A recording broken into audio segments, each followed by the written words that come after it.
deuxième méditation, ce deuxième exercice spirituel dans notre retraite pascale. Le thème de ce jour, c'est celui du mystère de la création. Il promet d'être peut-être un peu plus simple que celui d'hier. Quelqu'un m'a dit combien ça avait été à la fois ardu et profitable.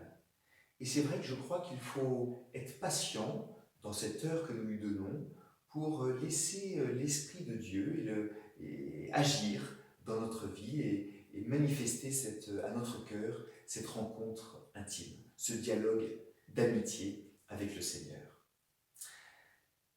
Pour cette méditation sur la création, il est important de préparer votre Bible, d'avoir une Bible et de la préparer. Le premier texte à préparer, il est simple, c'est la première page de la Bible, le livre de la Genèse, au chapitre 1, qui d'une manière imagée, nous raconte la création par le Seigneur. Le deuxième texte est dans le livre des psaumes, le psaume 103, qui commence par « Bénis le Seigneur, ô mon âme ». L'un de ces deux premiers textes pourra vous aider dans le premier temps, la méditation. Ensuite, pour le deuxième temps de la méditation, il y a le psaume 18, qui commence par « Les cieux proclament la gloire de Dieu, le firmament raconte l'ouvrage de ses mains ». Pour ce psaume 18, on prend que les versets 2 à 7. Et le quatrième texte se trouve dans le prophète Daniel, au chapitre 3, versets 59 à 90. C'est un psaume, en fait, à l'intérieur de ce livre, qui voit que toute la création bénit le Seigneur. Voilà. Qui est un appel de l'homme à toute la création pour bénir le Seigneur. Une fois que vous avez préparé ces 4 textes, eh bien, il s'agit de se mettre en présence du Seigneur, comme nous l'avons fait hier. Ce moment, il est important. Il s'agit surtout de poser un acte de foi, que ça va être un peu comme une annonciation, que le Seigneur va venir nous rencontrer et que nous allons pouvoir lui parler. Oui, c'est un peu une annonciation que nous vivons à chaque méditation. On peut reprendre un signe de croix, reprendre un chant à l'Esprit Saint, ou alors chuchoter que tes œuvres sont belles, que tes œuvres sont grandes. C'est vraiment dans le thème du jour. Ensuite, la méditation proprement dite, il faut au moins avoir 3 temps. Le premier temps consiste à faire défiler devant nos yeux toute la merveille de la création, toute sa diversité, toute sa beauté. Du règne minéral, les montagnes, les roches, les paysages. Et là, vous voyez que toute votre imagination et votre mémoire est convoquée pour vous rappeler tous ces beaux paysages, mais aussi les ciels, les nuages, je ne sais pas. Le monde animal aussi, avec le monde végétal d'abord, avec toute la variété des plantes, des arbres, etc. Le monde animal, le monde humain, et aussi toute la sphère angélique qui peut être convoquée également. Faire défiler cette création, aller de l'infiniment petit à l'infiniment grand, ou l'inverse, et voir non seulement cette diversité, mais aussi cet ordonnancement, cette cohérence, cette harmonie de la création. Tout a été créé avec ordre et sagesse. Et ça nous fait passer donc au deuxième temps de la méditation, qui sera de s'apercevoir que toute cette création me parle de Dieu. On a dit que toutes les créatures devaient m'aider à poursuivre ma fin de louer Dieu. Et bien c'est ce que l'on va faire.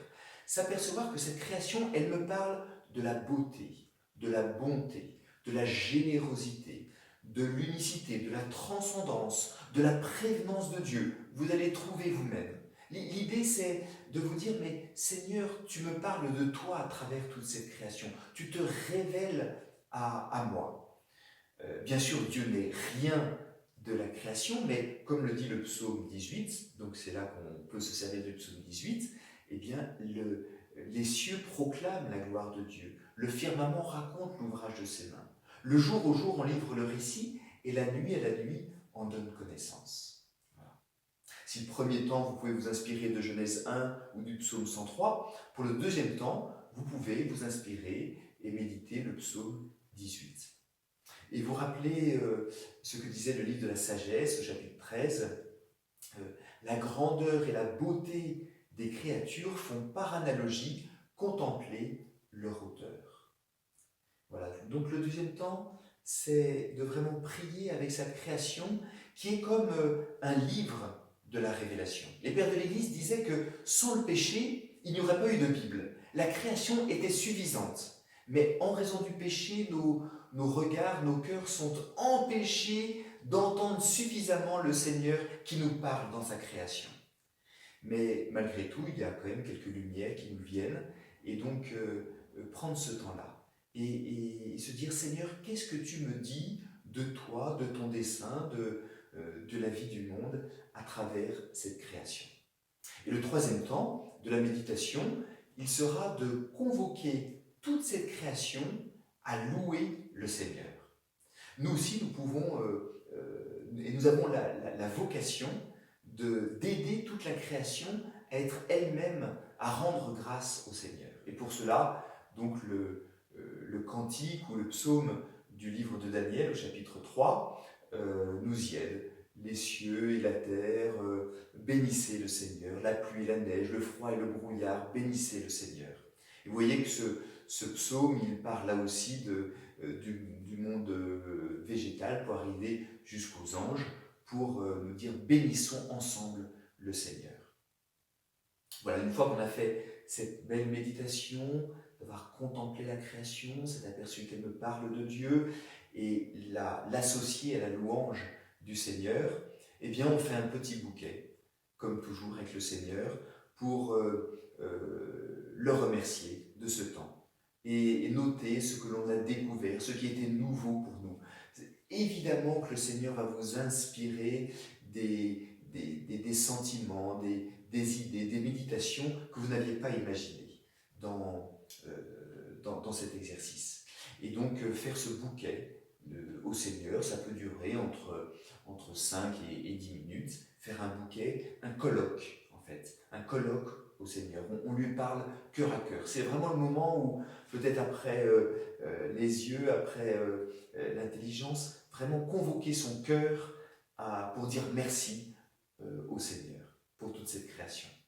Et enfin, à la fin, prendre le petit livret et n'hésitez pas donc à noter 2-3 mots, 2-3 phrases. C'est important pour notre parcours, pour le relire. Belle méditation à chacun et on se retrouve demain. Et peut-être prions les uns pour les autres au début, dans le temps de mise en présence du Seigneur, se dire qu'on n'est pas seul dans cette retraite pascale, mais qu'on peut prier les uns pour les autres. Belle méditation, merci à vous d'être là et à demain.